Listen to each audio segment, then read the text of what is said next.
So we talked about anatomical landmarks, then you also combine them with anatomical directions in anatomy.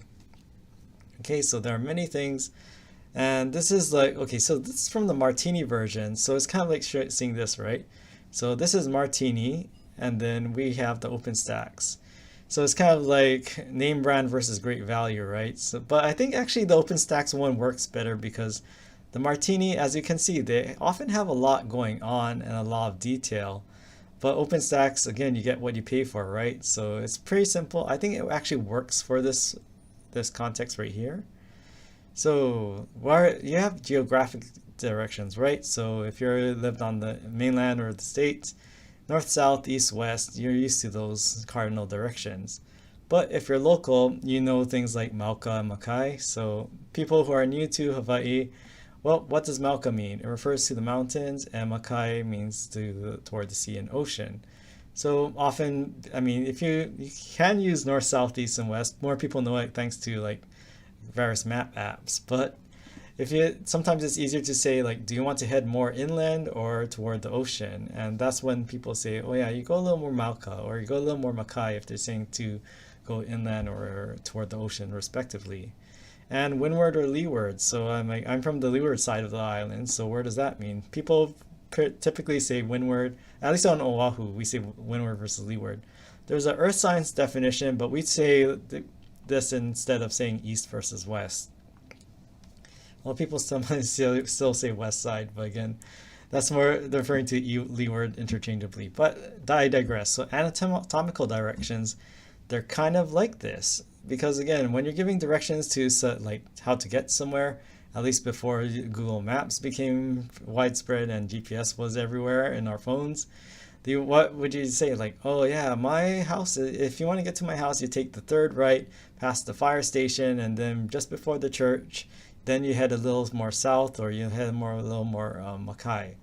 So thing is like anatomy is kind of like the geography of the body. So you not only need landmarks like that church and that fire station I talked about, you also need to tell what direction to go because sometimes you can say some things at a particular anatomical landmark, but what if you have something that's like, okay, it's not quite at your wrist, but not quite at your elbow. So you're saying like, oh, maybe it's a little more like, so how can you say something is a little more past a certain landmark in your body? And this is where you can use anatomical directions. So basic directions, well, we already covered left and right. So that's pretty basic. But again, remember the twist with anatomy is that it's about your patient. So we're looking at this patient right here, and this is her left and this is her right. Now, what is here? So look at her expression. It's kind of smug, right? So when someone thinks they're way above you, what do they think about it? They think they're superior to you, right?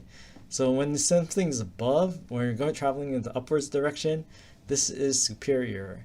And look at that expression, that kind of pout. She thinks you're below her feet. So what does she think you are? She thinks you're inferior. So the opposite of superior is inferior. So above and below, the anatomical terms for those directions are superior and inferior. And then over here is now we have it in profile. So what we have here is it's going towards the cranial, so cranium. So where's your cranium? Right here, right? So cranium refers to your skull and your head. So this means toward the head. Now there's an opposite term called caudal. So caudal refers down here toward this area going in the opposite direction. And caudal, actually the root word cauda means tail. So tail, toward the tail or the tailbone or the bone itself is called the coccyx in human. So you may be like, wait, humans don't have tails. Well, if you look at embryos have tails, but ours the thing is that it undergoes a process called apoptosis. And this tail actually disintegrates as you're developing in the womb. And actually what we have here is this boy who was born in India, and look at here, he has a tail. Actually, he had a tail. I think he got it. So I think he got like super famous there, and they thought it was like an incarnation of, I'm not familiar with the religion of that area, but they thought it was a reincarnation of some sort of deity there. But once they cut it off, I think he renounced his deity status. But yeah, some people, it's very rare, but they do have a tail. So Again, this is toward the tail. So cranial and caudal, these are opposites. So that's one thing you might notice. Wait, what's the difference between that superior and inferior? Well, if you're going to veterinary science, well, what about superior? That's if you're talking about someone who's on animal that's on all fours, like a quadruped. Well, their cranial caudal are going to be not going to be upright like we are in humans. So that's where it's even though they're the same as superior and inferior in humans, in other animals they don't mean the same thing. Well, Hanuman, yeah, that's it. Thank you for that. Okay, so we talked about the dorsal fin, so that is referring to the back. So posterior is referring to your dorsal, and when you sit on your posterior, what are you doing? You're sitting on your buttocks, right? So your posterior and dorsal, these are used interchangeably. Again, this is the same in humans, but will that necessarily be the same in animal? So no, not necessarily, right? So this is why, even though it seems redundant, it often comes from more than just human anatomy and physiology. So posterior or dorsal refers to the back, and the opposites of those are anterior or ventral. So think of it, when you're venting and you're ranting about something, it's coming out from your mouth, from your front side of the body, right? And anterior. So anterior is opposite posterior, or if you're trying to hug your auntie, do you want her to hug you from the front, or do you want her to hug you from behind?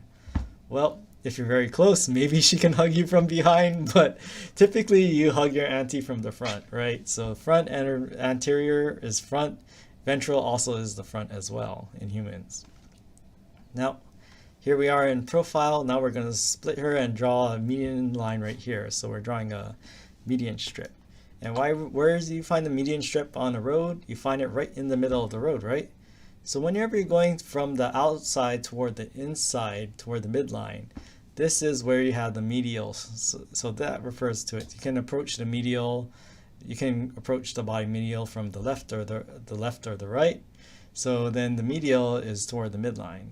And the opposite of medial is lateral. So as long as you're moving away from the midline, so if you're moving this way or if you're moving this way, that is a lateral movement. So what are you noticing here? There are many So these are many different sort of ways of describing where you are in the body. And okay, I know it's general, but this is public domain as this is over wherever. Like if they're gonna ban Leonardo da Vinci, then I'm going to like that. There's no hope for YouTube. But the Vitruvian Man, and I like using this compared to the standard anatomical position, because why? What we have here, if you're going distal, in terms of this, you're going away from the body. So he's pointing off into the distance, right? So think of that. You're pointing off into the distance, you're pointing away from your body. So distal refers to just moving away from some sort of central structure. If you're talking about the overall body, you're moving away from the center of the body toward the distance.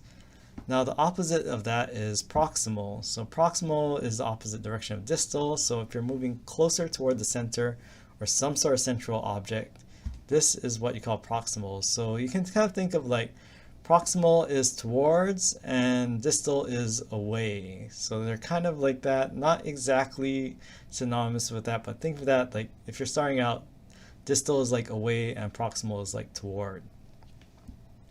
So yeah, so what's the difference between superior and cranial? Like could they be used in same situation? Yeah, so it's kind of funny. Sometimes people use, oh, it's superior to that, or it's toward the cranial side of the body, or it's more caudal. So it also like there's yeah, it depends on which organ and which area of the body they're referring to. But this is why you should just know both, because sometimes people and physicians use it interchangeably. But yeah, especially if you're thinking about going to zoology or animal sciences, then you definitely need to know the difference between cranial and caudal. Yep. So it's the same in humans, but for four-legged creatures, cranial would pour horizontally, yes, because again, four-legged creatures, they're kind of so for them, they're kind of like anterior, and their front would be toward the, that would be different from their, would be synonymous with their cranial, but toward their back and posterior, that's where the tail would be, right? So their caudal would be actually synonymous with posterior. At least I'm pretty sure that's it. I have to ask my vet friend. Okay, so medial and proximal. So medial, so it doesn't necessarily mean toward the midline. And the thing is like, so what if there's not a midline? So actually when we get to internal anatomy, there's something called the proximal and the distal convoluted tubule. And so it's not talking about the midline of a kidney, it's actually talking about a central subject or a central structure we call like the glomerulus. So the thing is that proximal and distal is referring to like close. It can also be like close and far as well. So near and far could also be rough approximations of proximal and medial. Or say you're going like, okay, you have injury and it's like away from your elbow. So like over here instead of like right next to your elbow. All right, let me see. Like, yeah, so let's say you have an injury right here. Well, you can say it's like, oh, it's kind of near the antecubital area, but it's actually a little offset. So you can say it's a little more distal away from your antecubital area. But say the injury is over here, you can say it's a little more proximal to the antecubital area. Now, could you say it's toward the midline? Well, that would say, if you said medial, it would be toward here, right? So more toward this area.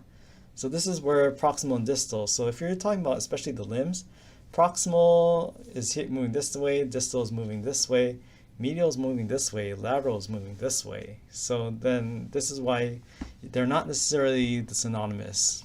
So yeah, medial and proximal. This is why sometimes it also depends. And the thing is that regardless of where your arm is, medial, proximal, and distal is going to be the same direction no matter where your arm is in space.